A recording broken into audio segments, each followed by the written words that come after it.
remember when Donald Trump first became president? And of course, immediately, not only did the Libloons' heads explode, but one of the very first things that he wanted to do was have a pause, if you will, on all of the individuals coming into the United States from other countries.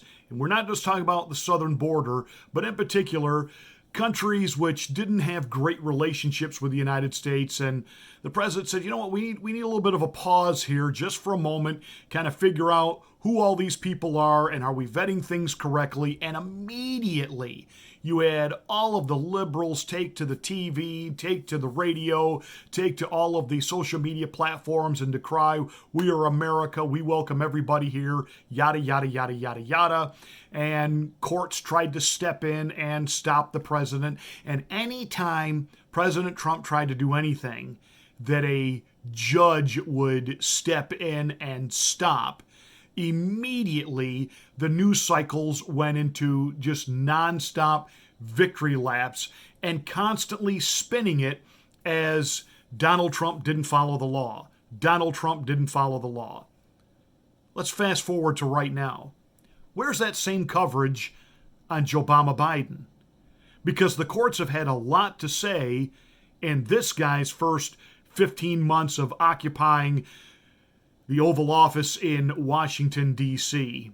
They have stopped him dead on his tracks on mandating that employers of 100 employees or more must vaccinate their employees.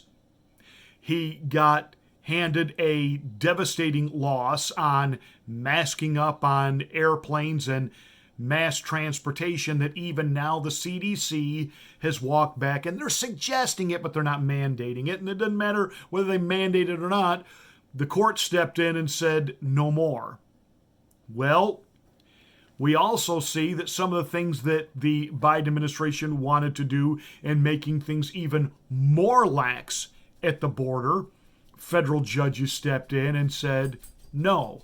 Well, a federal district court on Monday has blocked the enforcement of two Biden administration mandates, which would force both nonprofit and for-profit religious employers and healthcare providers, this is important, to pay for and perform transgender medical procedures and even counseling. Let me break this down in layman talk. So the Health and Human Services under the Biden administration had basically mandated it didn't matter if you were a Christian business. I'm not just talking about a Christian business owner, but a Christian business. Maybe your business is you publish Christian curriculum and materials for churches, Sunday schools, Christian schools. You are a Christian business and you're for profit, you're trying to make a profit, but you're paying employees.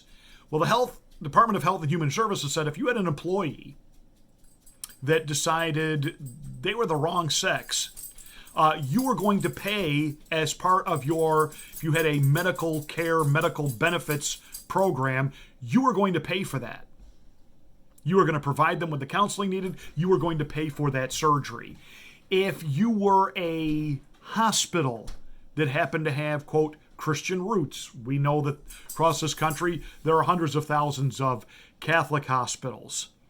Baptists, especially in the South, Southern Baptists, lots of hospitals. There's Methodist hospitals, etc. These are faith-based organizations. Now, some of them, they're faith-based, quote, in name only.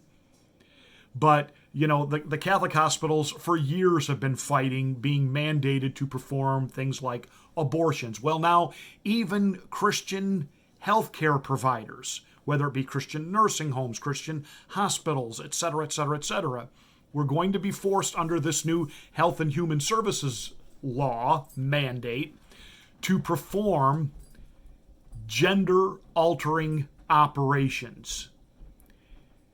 They were even looking at, on the hospital level, that surgeries be performed, are you ready for this, on infants. On infants. You know, when a child talks about, I think I might be a girl, I think I might be a boy some days and a girl other days. Understand, and I'm not trying to be unkind here, but, kids aren't fully developed mentally and emotionally. You can convince kids of just about anything. Like a guy in a red suit and a white beard travels around the world in one night and delivers Christmas presents to all the children everywhere.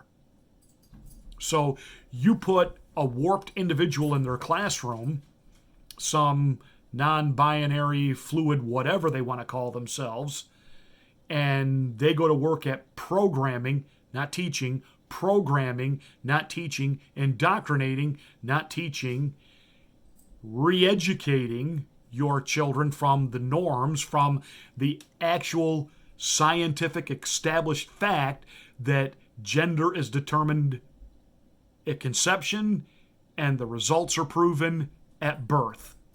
Period. Well, now that a federal judge has stepped in and said, no, you cannot mandate that a religious business or religious organization or a religious healthcare provider provide these services. The argument that the Biden administration, that the government was using was that, well, you can't make these decisions, quote, based on your religious beliefs or your religious preferences. And the judge who decided this, Judge Daniel M. Traynor, wrote in his judgment, no government agency ought to be in the business of evaluating the sincerity of another's religious beliefs. So we'll see how that holds up in the future. But right now, that's another win for morality, decency, normalcy. It's more pushback. We are seeing, especially now, we've got this new press secretary in there who can't field even the most basic of questions. Peter Doocy on Monday asked her something about how is raising taxes on the wealthiest Americans going to offset inflation? Because remember now, Joe Biden has said his number one domestic issue is inflation. So you would think that she had her bullet points ready, and even a lot of the liberal reporters who were there said they didn't even bother to look up when that question was asked because they said, she'll say something to the effect of, like a Jen Psaki, well, in order to make things more equitable and blah, blah, blah, blah, and have, 3 or 4 sentence response to be done with it. Well, this new press secretary totally lost, deer caught in the headlights, flipping her notes back and forth, and gave this rambling answer that basically said nothing, to which even the liberal reporters in the room were like, well, that was a wretched answer. But again, she's not there because of merit. She's not there because of ability. She's there because of her gender, which all of a sudden is important. She's there because of her gender, she's there because of the color of her skin, and she's there because of her sexual orientation. She's a woman, she's black, and she's gay. And by putting her there, if you question her or you ridicule her answers, obviously you are a chauvinist, a racist, and you're homophobic. So she is simply there to provide a level of cover for the guy who drools on himself, that she'll go out there and take the heat, and you can't really criticize her too much because she's on the protected species list, and you can't talk about her without committing career suicide within the world of politics and journalism. So they're counting on her getting a lot of free rides.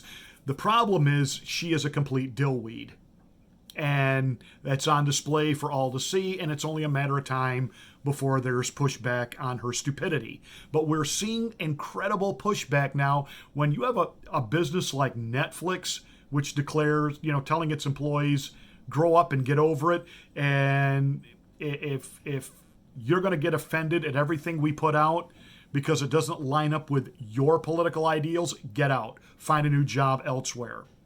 Disney is learning its lesson. It has dropped in popularity by over 50%.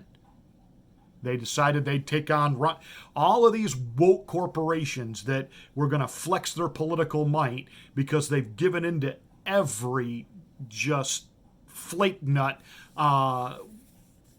and trying to represent, because somehow they thought that would be profitable. And they're finding out that the vast majority of the people who support them and give them their profits are normal. And they think normally. and they don't want this woke nonsense and hogwash. So we're seeing now corporations push back and say, no more, no more, no more, no more.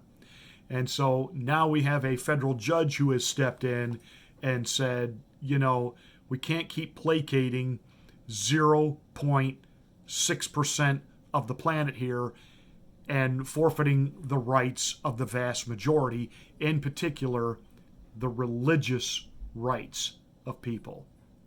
So that's what we have happening right now in the world, boys and girls, and hope this was informative. Hey, please make sure you check your subscription. YouTube is purging me again, and they are shadow banning me again.